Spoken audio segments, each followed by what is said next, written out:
ihdah ila yaumil qiyamah. Amma ba'du, fala haula wala quwwata illa billah. Para bapak dan para ibu, para ikhwan, para akhwat, para hadirin, para hadirat, para jamaah sekalian rahimakumullah. Tidak lupa kepada segenap para pendengar dan juga para pemirsa dimanapun berada, semoga Allah Azza wa Jalla senantiasa limpahkan hidayah dan taufiknya buat kita semua. Amin. InsyaAllah ta'ala pada pengajian kita masih pertimbangkan pengajian dari rumah. Kita akan lanjutkan membaca kitab Al-Wasail Al-Mufidah lil Hayati Sa'idah, sarana-sarana menuju hidup bahagia. Kita pada bagian-bagian akhir dari buku yang ditulis oleh beliau Syekh Abdurrahman Ibn Narsah Sa'di rahimallahu ta'ala. Pada pasal-pasal yang terakhir ini, beliau rahimallahu ta'ala mengatakan masih pada pembahasan bagaimana menghilangkan kedukaan dan kesedihan, termasuk kegalauan pikiran, melalui kecerdasan seseorang. Jadi dimasukkan kecerdasan di sini adalah kecerdasan akalnya. Bagaimana kecerdasan akal seseorang bisa menghilangkan kedukaan, kegalauan, kesedihan yang menimpa dirinya. Kata beliau rahimahullah ta'ala, adalah dengan cara al-muqaranah. Muqaranah itu dengan studi komparatif dalam bahasa orang, seperti itu. Dengan perbandingan. Apa kata beliau? Dalam kehidupan, ketika seseorang mendapati perkara yang dia tidak senangi, maka apa kata beliau? An yuqarin baina baqiyatin ni'ami al-hasilati lahu diniyatan aw dunyawiyatan wa baina ma asabahu min makruh. Maka hendaknya dia bandingkan, dikaji, untuk dia bandingkan antara hal-hal yang dia tidak senangi yang dia dapati, bandingkan dengan nikmat-nikmat yang akan Anda dapati, baik nikmat diniyah maupun nikmat dunyawiyah.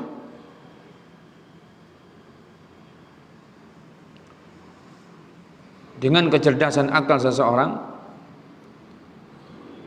beliau mengajarkan agar seseorang ini membandingkan apa yang baik dari apa yang tidak baik, apa yang dia tidak senangi dengan apa yang dia senangi. Tentunya semua kita senang dengan nikmat, semua kita setuju dengan nikmat. Nikmat adalah hal yang disenangi, maka bandingkan itu.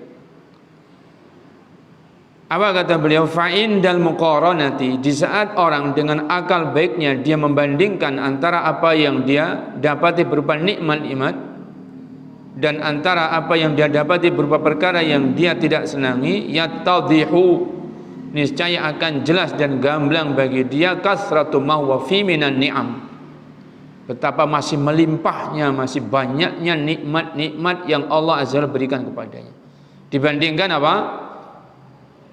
apa yang dia tidak senangi. Ternyata apa yang menimpa dia berupa perkara yang dia tidak senangi, kalau bukan jumlahnya sedikit, maka dia hanya ringan, maka dia hanya sepele kalau dibandingkan, dihadapkan dengan banyaknya nikmat-nikmat yang Allah Subhanahu wa Ta'ala berikan. Nah, dengan cara seperti itu seseorang hilang kegalauannya. Dengan cara seperti itu orang mengusir kedukaannya untuk mendatangkan kebahagiaan hidupnya. Para bapak, para ibu yang dirahmati Allah Subhanahu wa taala, beliau melanjutkan, wa minal umurin nafi'ati, termasuk di antara perkara yang bermanfaat untuk juga membantu menghilangkan kedukaan dan kegalauan pikiran seseorang adalah anta'rifa, anda hendaknya tahu, anna adhiyatan nas laka, bahwa gangguan manusia kepada anda itu, wa khususan fil aqwali as-sayyiati, lebih khususnya jika gangguan itu sekedar ucapan kata-kata yang buruk, itu la tadurruka, itu aslinya tidak membahayakan anda,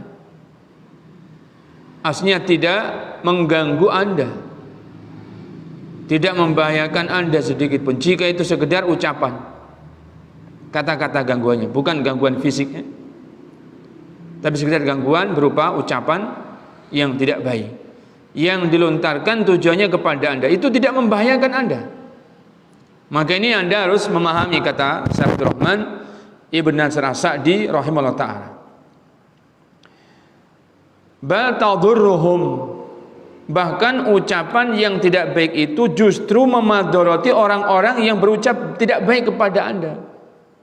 Madaratnya itu menimpa mereka karena mereka yang sudah berucap dengan ucapan yang tidak baik. Maka minimalnya lisan mereka mempertanggungjawabkan ucapan yang tidak baik tersebut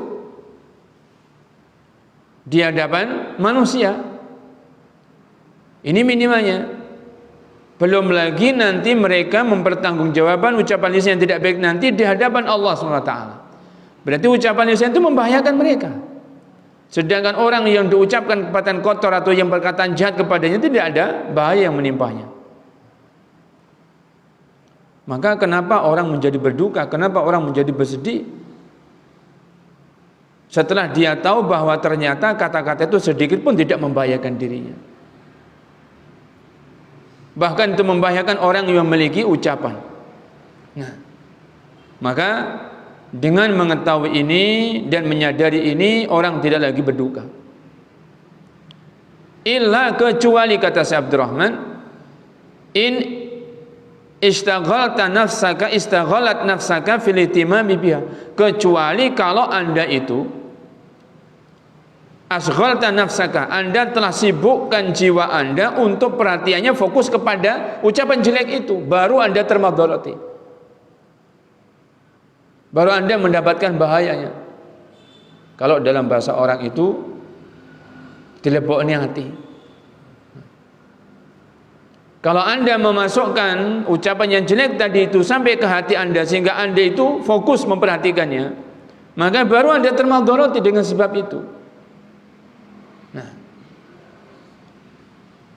apalagi sampai basawaqtalaha antamlika masyairaka, anda sampai jadikan apa yang anda fokuskan tadi itu menguasai perasaan anda, maka anda baru termadharati dengan sebab itu.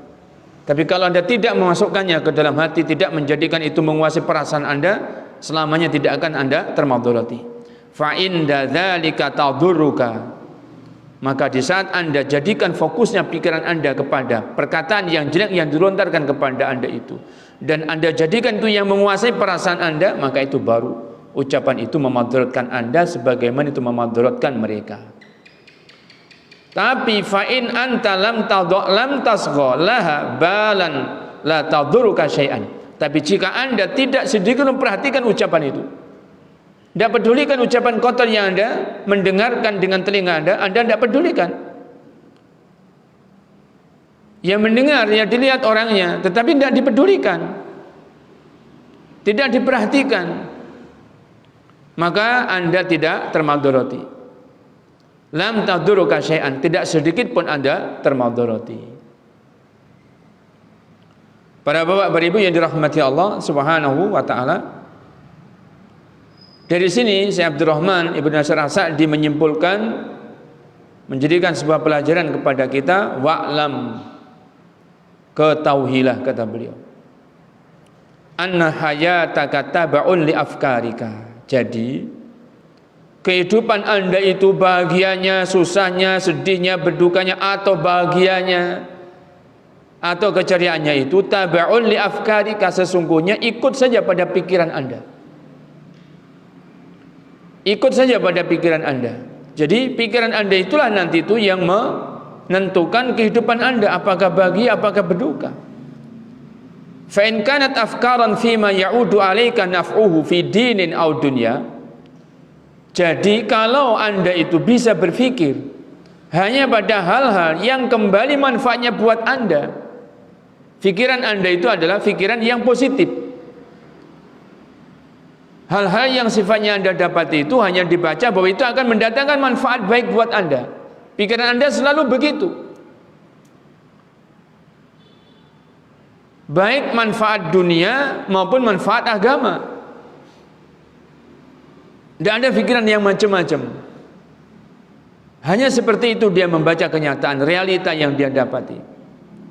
Kalau ada sesuatu yang dia pandang mungkin tidak nyaman, dia tidak senang, selalu dia itu optimis, dia selalu menilainya positif. Ada manfaat yang dia akan dapatkan, baik manfaat dunia maupun manfaat agama. Fahayatuka thayyibatun sa'idatun. Kalau Anda bisa seperti itu, maka kehidupan Anda penuh kehidupan yang baik, kehidupan yang bahagia. Wa illa, kalau Anda tidak bisa demikian, fal amru bil aksi, maka perkara yang Anda dapati dalam kehidupan Anda adalah sebaliknya. Berarti Anda tidak mendapatkan kehidupan yang baik, juga tidak mendapatkan kehidupan yang bahagia. Para bapak beribu yang dirahmati Allah Subhanahu wa taala. Selanjutnya, wa min anfa'il umur litardil ham an tuwattina nafsaka ala an la tatluba syukra illa minallahi wahdah. Termasuk di antara perkara untuk bisa mengusir kegalauan, mengusir kedukaan adalah Anda tentramkan jiwa Anda tenangkan jiwa Anda untuk tidak mencari rasa terima kasih, ucapan terima kasih atas apa yang Anda lakukan.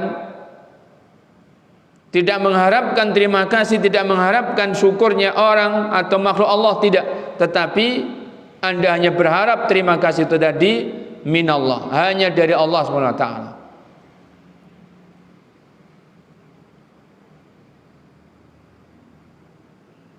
Jadi ikhlas di dalam beramal, tidak pamrih. Itu adalah di antara pokok-pokok perkara yang mendatangkan kebahagiaan. Orang berbuat, melakukan apapun yang dia lakukan, dia tidak mengharapkan ucapan terima kasih dari orang. Dia hanya berharap itu semuanya dari Allah Azza wa Jalla saja. Maka dengan begitu dia akan bahagia hidupnya. Karena selagi dia itu berharapnya hanya kepada manusia, berharap terima kasih dari manusia, berharapkan rasa syukur dari manusia. Karena manusia itu lemah. Manusia itu banyak yang tidak bersyukur. Kebanyakan manusia tidak bersyukur, tidak tahu terima kasih. Kebanyakan manusia tidak mau berbalas budi. Dan ini sudah Allah SWT kabarkan bahwa tabiat sifatnya manusia memang begitu. Wa qalilun min ibadiyah syakur. Dan kenyataannya sedikit Allah SWT menegaskan dari kalangan hamba-hambaku ini yang mau bersyukur. Bersyukur kepada siapa di sini ayat? Bersyukur kepada Allah. Dan kita harus tahu bagaimana bersyukur kepada Allah itu ditunaikan. Bersyukur kepada Allah ditunaikan adalah dengan berterima kasih kepada orang yang berbuat baik kepada kita. Sehingga orang yang tidak tahu berterima kasih, tidak bisa berterima kasih kepada orang yang berbuat baik kepadanya, berarti dia tidak bersyukur kepada Allah. Rasul menyebutkan tentang masa ini, la yashkurullah man la yashkurin nas. Tidak terkategorikan orang yang bersyukur kepada Allah jika orang tidak tahu berterima kasih kepada manusia. Nah, sementara Allah mensifati wa qalilun min ibadiyas syakur. Kiranya sedikit dari hamba-hambaku ini yang mau bersyukur kepada Allah, maksudnya ayat ini. Karena bersyukur kepada Allah dan bersyukur kepada manusia, berterima kasih kepada manusia, berarti juga sedikit orang-orang yang bisa berterima kasih kepada manusia. Sehingga kebanyakan orang tidak bisa berterima kasih kepada manusia. Apabila orang dalam berbuat yang diharapkan adalah terima kasih dari manusia, ini yang membuat dia terus berduka. Dia akan berputus asa dari berbuat kebaikan. Orang mengatakan dalam bahasa Jawa mungkin tiwas-tiwas begitu kan. Nah, tiwas demikian, ternyata dia tidak tahu balas budi, tidak tahu berterima kasih. Ini karena harapan dia memang mencari terima kasih dari manusia. Ini yang membuat orang tidak bahagia. Kata Syekh Abdurrahman Ibn Nasir As-Sa'di, untuk Anda bisa menolak kedukaan, kegalauan, kesedihan Anda, maka jangan mengharapkan terima kasih kecuali syukur dari Allah Tabaraka wa Ta'ala. Biar Allah saja yang menerima dengan tangan kanannya, kemudian Allah SWT akan kelola kebaikan Anda ini, untuk kelak diberikan balasan di hari kiamat dengan balasan yang lebih baik, yang lebih besar.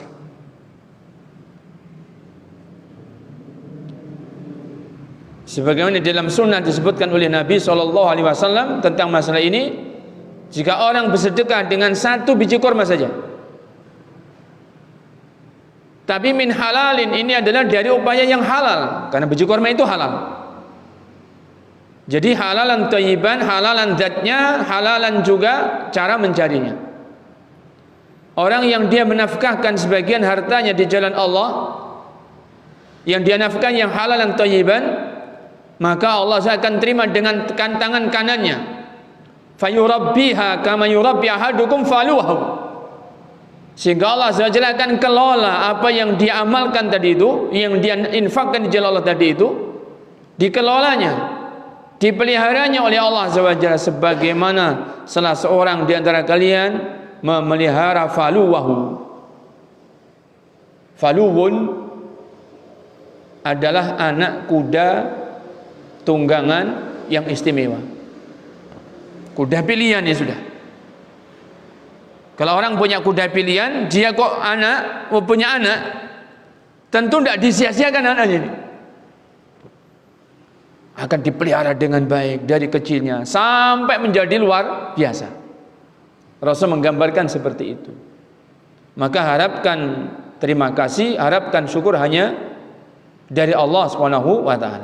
Kata beliau mencontohkan, fa idza ahsanta ila man lahu haqqun alaik, maka jika Anda berbuat baik kepada orang yang memang dia itu punya hak, Anda harus berbuat baik kepadanya. Aw man laisa lahu haqqun, sampai pun juga orang yang sebenarnya tidak punya hak Anda berbuat baik kepadanya, tapi Anda juga berbuat baik kepadanya. Fa'lam, maka ketahuilah, anna hadza muamalatun minka ma Allah, ketahui dan pahami, ya sadari dan yakini bahwa Anda sedang bermuamalah dengan Allah. Anda melakukannya ini harus Anda sadari Allah SWT memerintahkan sehingga Anda melakukannya. Seandainya Allah tidak memerintahkan, seandainya Allah tidak memberikan taufik kepada Anda, maka Anda tidak akan bisa menunaikannya. Berarti kebaikan yang bisa Anda tunaikan, yang Anda lakukan adalah taufik dari Allah SWT. Ini pergaulan baik Anda minallah, dari Allah SWT taufiknya.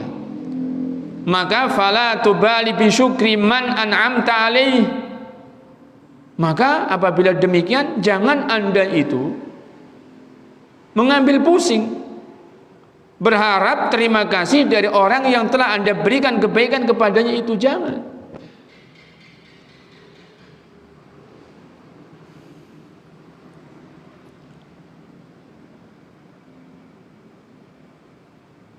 Kata beliau rahimahullah ta'ala menyebutkan, wa yata'akkadu hadza fi muamalatil ahli wal aulad.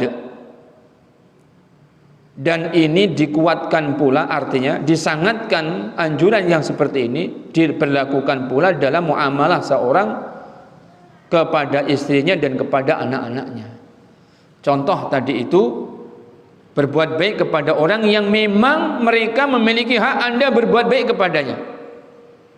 Istri dan anak-anak, Anda memang memiliki kewajiban, mereka memiliki hak, Anda berbuat baik kepadanya. Maka kata beliau, ini perkara yang juga harus ditekankan dalam babnya. Waman qawiya ittisaluka bihim, termasuk dengan orang yang memiliki hubungan kuat dengan Anda. Maka juga demikian. Meskipun hubungannya kerabat dekat dengan Anda, tetap juga Anda harus juga berharap terima kasihnya dari Allah SWT. Famata dzananta nafsaka ala ilqa'i syarri anhum faqad arahta wastarahta. Maka kapanpun jika Anda menghilangkan dari jiwa Anda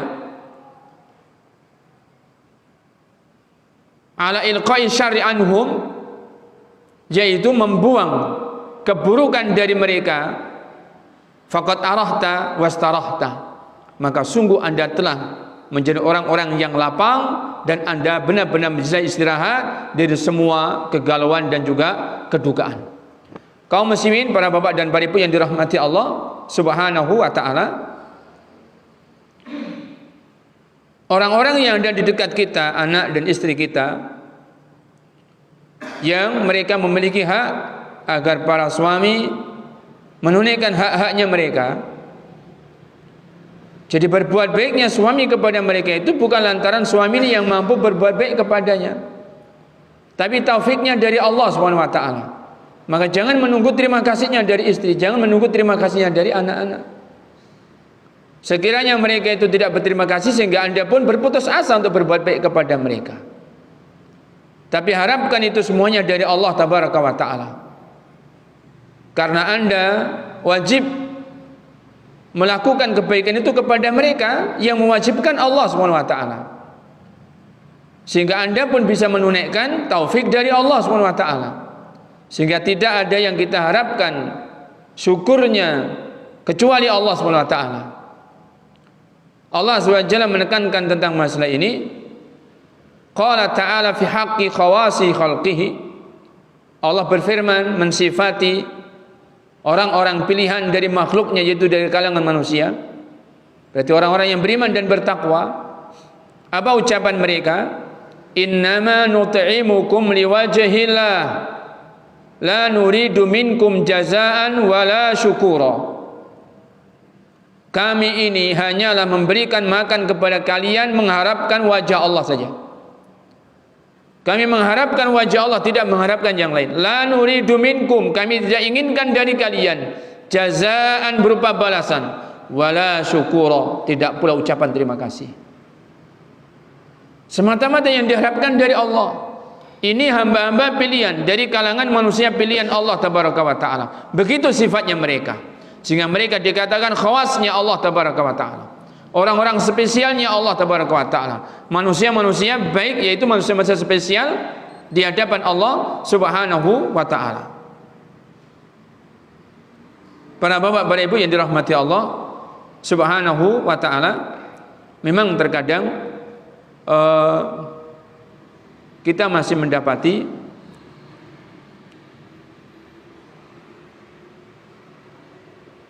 sebagian orang tua, juga mungkin sebagian suami begitu, setidaknya menuntut terima kasih itu dari istrinya, terima kasih itu dari anaknya. Bahkan terkadang tidak sekedar menuntut ucapan terima kasih, tetapi balas budi.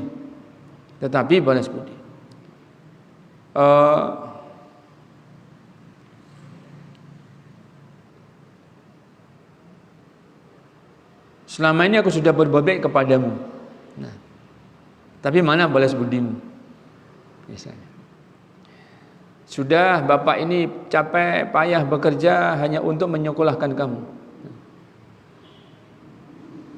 mana balas budimu? Terkadang demikian. Maka hal yang sedemikian ini bisa jadi hanya menambah kedukaan saja. hanya menambah kedukaan. Suami berbuat baik kepada istri, Allah yang memerintahkan. Kalau saja dia itu mampu dan benar-benar sudah menunaikan kebaikan, itu taufik dari Allah. Sedangkan istri menerima haknya. Ini hak saya. Jadi memang haknya istri seperti itu. Ini hanya anak diberi nafkah. Memang haknya mereka seperti itu. Apabila hanya sekedar menerima hak, lantas apalagi yang harus ditunaikan? Apalagi yang harus ditunaikan? Sehingga sekiranya para suami dan para orang tua terus mengharapkan terima kasihnya dari sisi dan dari anak, bisa jadi begitulah, hanya menambah beban kedukaan saja. Catatan penting, bukan berarti istri dan anak-anak boleh tidak berterima kasih kepada suami, boleh tidak berterima kasih kepada orang tua. Salah. Kewajiban setiap orang, siapapun sudah, apabila ada orang lain berbuat kepada anda hendaknya berterima kasih kepadanya. Rasul bersabda menekankan tentang masalah ini, supaya orang yang dia itu berbuat baik kepada anda, harus anda itu membalasnya dengan kebaikan. Kalau tidak, ucapkan kata terima kasih atau doakan kebaikan. Man sona ilaikum ma'rufan fakafi'uhu fa illam tajid ma tukafi'uhu fad'u lahu hatta tara ka'annaka qad kafa'tahu. Rasul menegaskan tentang masalah ini. Siapapun orang yang telah berbuat baik kepada anda, maka balaslah dengan balasan yang setimpal.